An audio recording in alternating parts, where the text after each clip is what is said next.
Hey everyone and welcome. Today we're going to talk about something that affects a lot of people, low vision. We're going to break down what it really means and even better, look at some practical ways to live independently and confidently. So, let's jump right in. So, let me ask you something. Does the world ever seem, well, either way too bright or just not bright enough? You know that feeling? Like the glare from a polished floor is just blinding. Or maybe you find you're adding more and more lamps just to read a simple letter. If that sounds familiar, you're not alone. That whole struggle with light, it's a huge piece of this puzzle, and a great place for us to start. Okay, so first things first, we have to define what we're even talking about. What is low vision? Because honestly, understanding the term is the first and maybe the most important step to getting a handle on it. All right, so here's the official definition. Low vision is a level of sight that's 20/70 or worse.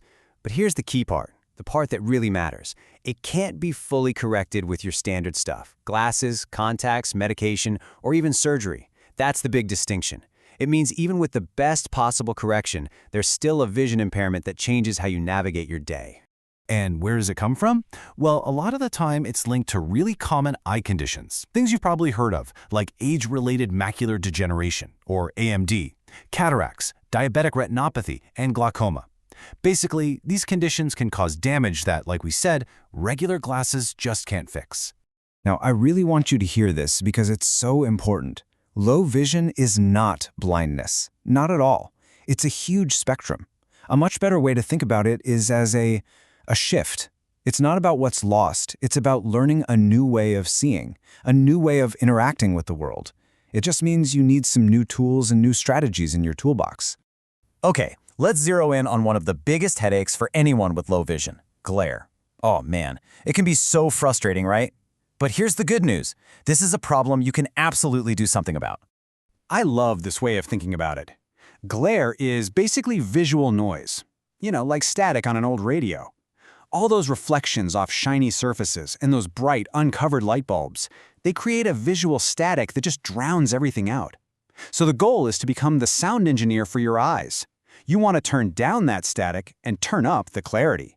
So, how do you find the sources of this static?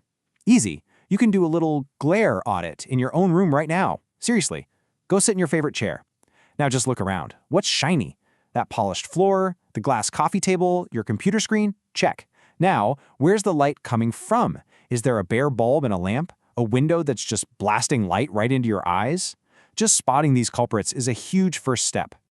All right, so once you've played detective and found those glare spots, it's time to take action. This is all about lighting your home in a smarter way. We're talking about regaining control and making your space work for you, not against you. And the difference can be like, well, night and day. You see it here. That single super bright overhead light, that's problem lighting 101. It creates all these harsh shadows and, you guessed it, a ton of glare. The solution? It's all about using several softer lights around the room. Put lampshades on bare bulbs. The whole idea is to get a nice, even, consistent light everywhere. And let's talk about the biggest offender, the sun. Taming natural light is a game changer. Adjustable blinds or shades, they're your new best friends. They let you control exactly how much light gets in and where it goes. Sheer curtains are awesome too. They take that sharp, direct sunlight and just soften it. Oh, and here's a super simple pro tip. Try to set up your seating so windows are on your side, not right in front of you or right behind you. That cuts down on glare like you wouldn't believe.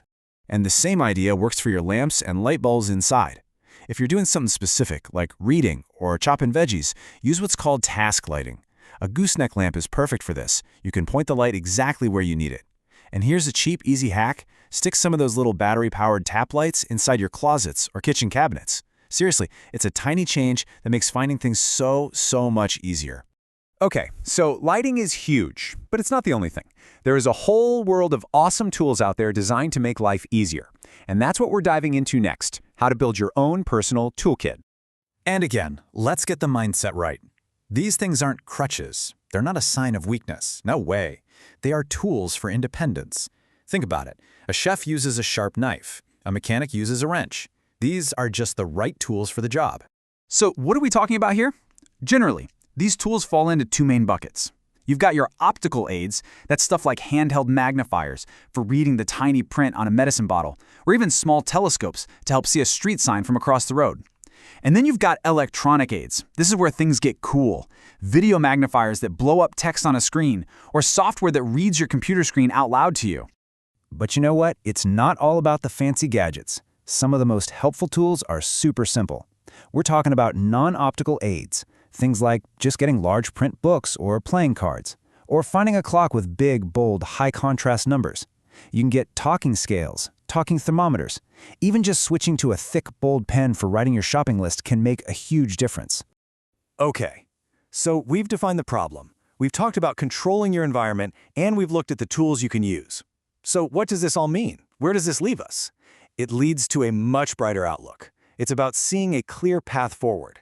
Because at the end of the day, managing low vision isn't something that just happens to you. It's an active journey. It's all about adapting. It's about trying new things, finding the tools that work for you, and taking charge of your surroundings. It's really about rediscovering the world, but on your own terms.